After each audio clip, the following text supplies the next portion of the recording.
Halo, assalamualaikum warahmatullahi wabarakatuh. Perkenalkan, di sini saya Selva Salsabila Agustin, laboran dari Universitas PGRI Semarang. Di sini bersama saya ada di Laboratorium Kultur Jaringan Universitas PGRI Semarang. Ada beberapa produk kultur jaringan yang telah kami produksi di laboratorium kami. Sebelumnya ada yang tahu nggak sih apa itu kultur jaringan? Kultur jaringan tanaman itu merupakan suatu metode perbanyakan secara vegetatif dengan cara menumbuhkan jaringan somatik, yaitu membuat bagian dari tanaman menjadi satu bagian tanaman utuh dan diperbanyak secara massal.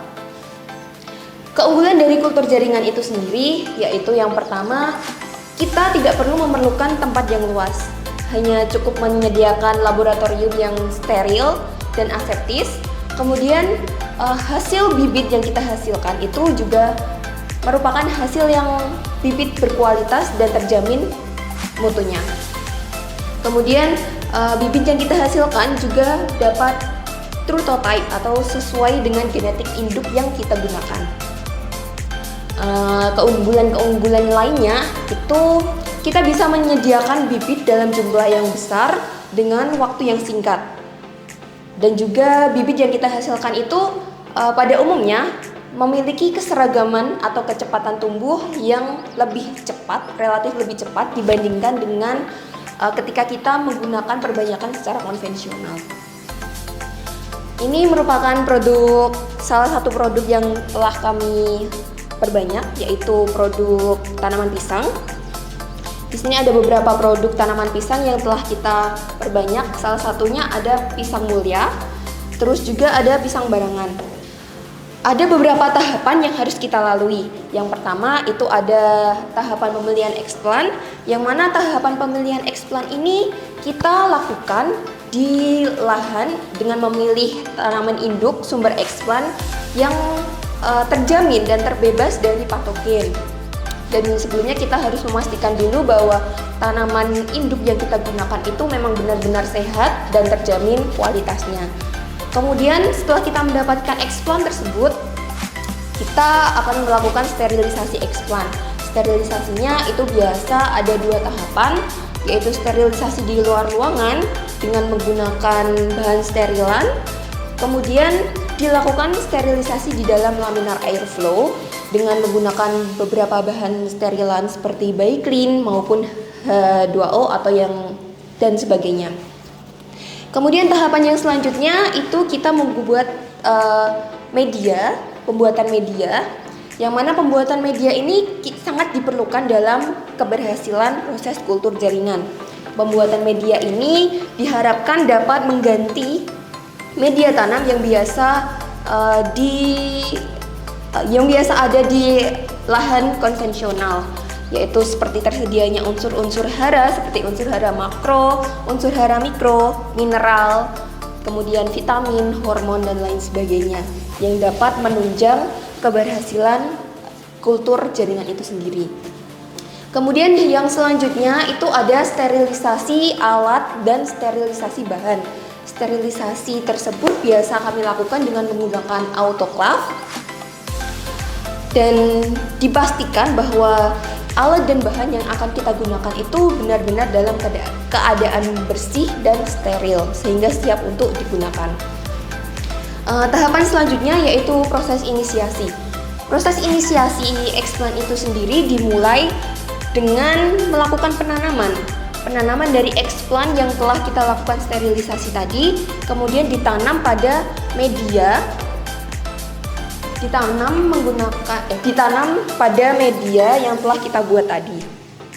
Kemudian eksplan yang kita siap tanam itu ditanam pada media dan dilakukan selling atau wrap di sekeliling botolnya agar tujuannya itu terbebas dari kontaminan.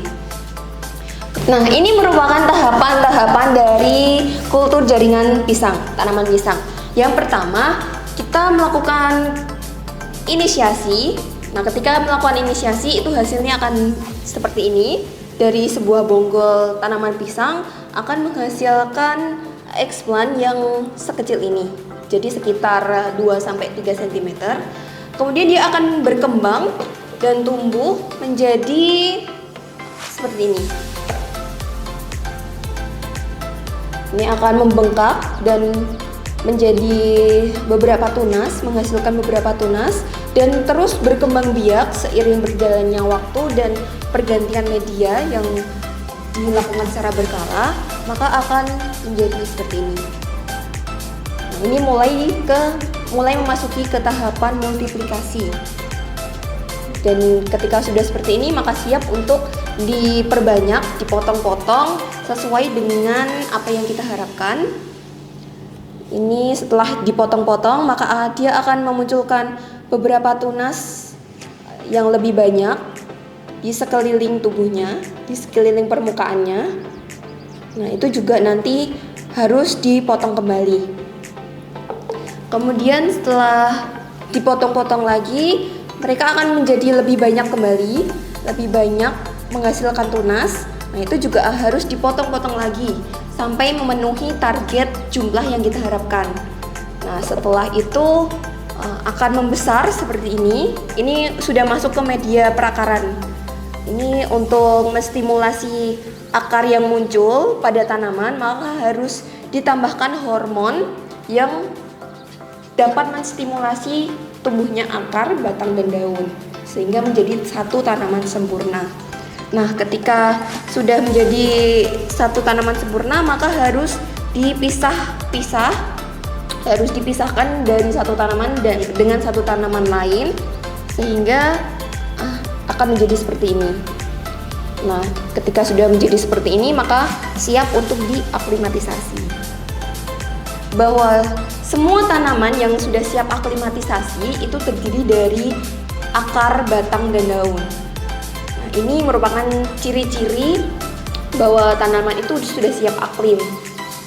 Mengapa kita harus mengetahui bahwa tanaman itu sudah siap aklim atau belum? Karena jika tanaman belum sepenuhnya terdiri atas akar, batang, dan daun, ketika diaklim maka mortality-nya itu lebih tinggi dibandingkan dengan tanaman yang belum utuh, dan itu akan berujung pada kegagalan dari proses kultur jaringan itu sendiri. Kemudian tahapan selanjutnya itu ada aklimatisasi. Aklimatisasi itu merupakan suatu perpindahan, masa perpindahan dari kondisi in vitro ke kondisi in vivo. Kondisi in vitro itu yang mana kondisi dalam keadaan steril. Keadaan steril dengan tingkat kelembapannya itu tinggi. Hampir tingkat kelembapannya itu di atas 90%. Sedangkan pada keadaan in vivo atau di luar atau di keadaan lapangan, kelembapan rata-rata itu berkisar antara 60 atau bisa di bawahnya. Jadi itu sangat mempengaruhi karena range-nya sangat jauh, bisa mengakibatkan stres pada tanaman yang akan kita aklim dan bisa mengalami kematian pada tanaman. Selain kelembapan, tingkat intensitas cahaya yang ada di kondisi steril atau kondisi in vitro itu juga sangat berbeda ketika ada di lapang, dan itu tidak bisa kita kontrol. Dan hal-hal lain yang ada di lapangan seperti cekaman suhu, hama, penyakit, patogen dan lainnya itu merupakan beberapa faktor yang tidak dapat kita hindarkan, sehingga harus dilakukan preaklimatisasi untuk menyiapkan tanaman agar benar-benar siap menghadapi cekaman tersebut. Nah, setelah kita melakukan aklimatisasi, maka kita harus melakukan perawatan tanaman tersebut secara berkala, seperti melakukan pemupukan, penyiraman, penanganan hama penyakit, dan lain sebagainya. Itu juga harus kita perhatikan agar proses dari kultur jaringan itu sendiri bisa berjalan secara optimal dan sesuai dengan apa yang kita harapkan.